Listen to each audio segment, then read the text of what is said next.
I rise to nominate Jim Jordan for the Speaker of the House.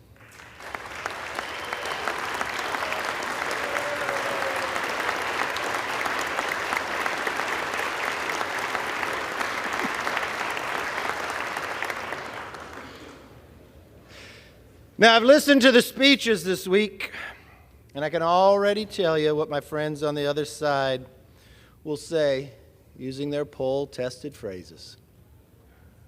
But let me correct the record. Jim Jordan is an effective legislator.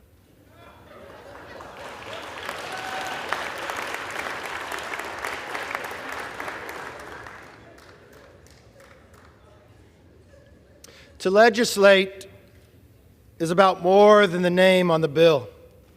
It's about reaching compromise and working long hours behind the scenes to get the job done.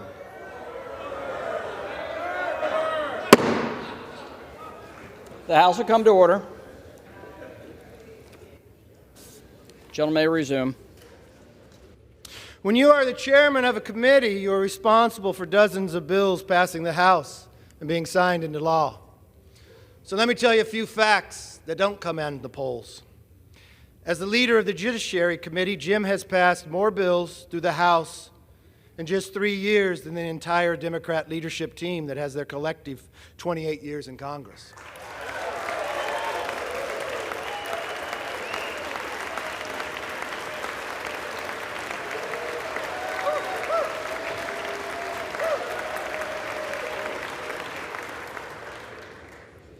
Mr. Aguilar has a whopping one whole bill signed into law, a post office in San Bernardino.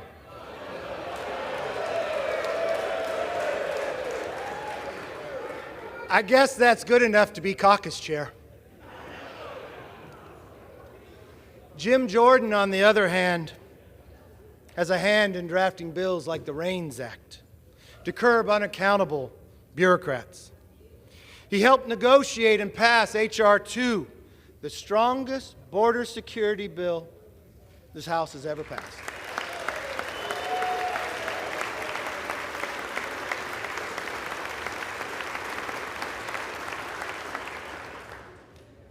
And many of you know, because you were in the room, watching Jim find compromise, watching Jim listen to your positions, and finding a bill that can pass. And let's put this in reality. We've had large majorities, but we never could pass a border security bill. That takes leadership. Now, they're going to get upset by it. Why? Because every single Democrat voted against securing our border. Democrats are attacking Jim because they don't want the American people to remember that they voted against securing and keeping a wide open border. They may not want the American public to know the number of people we catch on the terrorist watch list. They may not want people to know what the future holds in the security for our nation based upon their policies. Name me one bill Democrats passed that would secure our border. I'm waiting. You can't, because they haven't.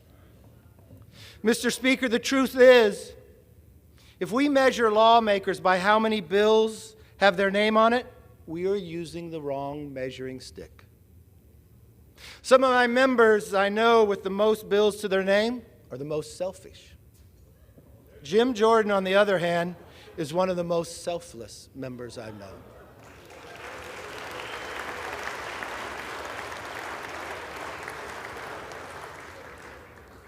I've known Jim a long time, so I want to do something different.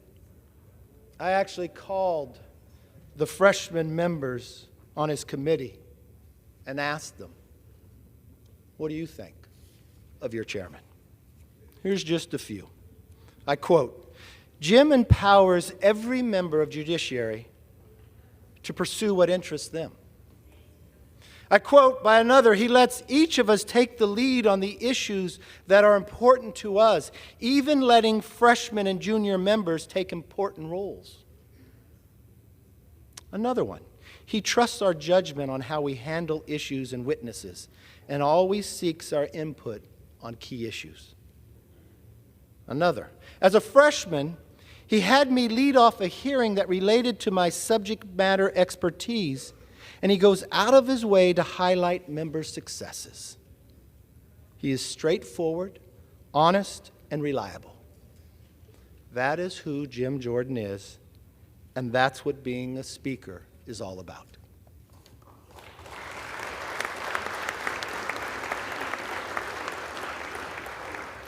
Now, some of you might not know this, but Jim and I have a long history.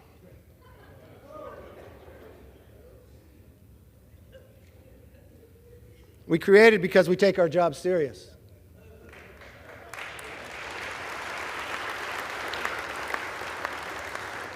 I first met Jim as a candidate. I traveled to Ohio. I remember pulling up for breakfast at a Bob Evans in Ohio. There was Jim having a meeting, listening to constituents. I traveled with him throughout the day, from Rotary to Farm Bureau, to just listening to people that had concerns. And I watched them, the same Jim Jordan I see today. He was a leader, a listener, and a fighter. We were actually elected to Congress that same year and became close friends. It was a small class. There was only 13 of us. It was one of the smallest Republican classes in modern history. Over time, we took different routes.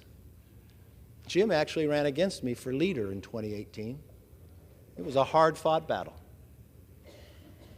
But I never once questioned his skills or commitment to this conference or this country. After the race, I became leader, and we had an opening for the ranking member on House Oversight. Jim didn't even apply for the job. I walked into steering. Didn't tell steering. I walked into the other room, and I picked up the phone, and I called Jim. I said, I know you're not running for the job, but I believe in what Jim Collins says in the book, Good to Great. You put the right people in the right seats on the bus.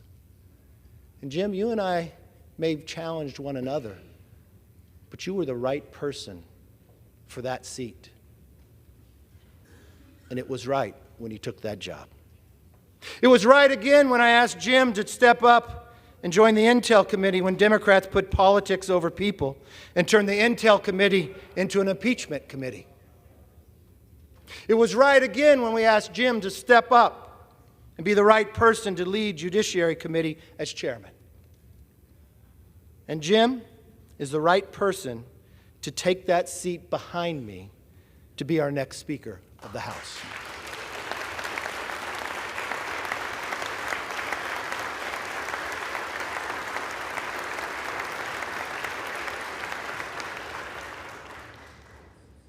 Mr. Speaker, we have an important job to do. The American people expect us to focus on the most pressing issues. We've watched what the Democrat majority has done and brought us inflation like we haven't seen since the 70s. We've watched what the Democrats have done by opening up our border, bringing fentanyl, killing Americans each and every day. And now we have a war in Israel. This country is too great for small visions. Trust me, being Speaker is not an easy job, especially in this conference. But I've seen Jim spend his entire career fighting for freedom, no matter what, no matter the odds, and I know he is ready for the job. And so it is my honor to say, as a member of the Republican Conference, I am directed by the vote of that conference to present for the election to the office of Speaker of the House of Representatives the name of my friend, the Honorable Jim Jordan, a representative from the state of Ohio. I yield back.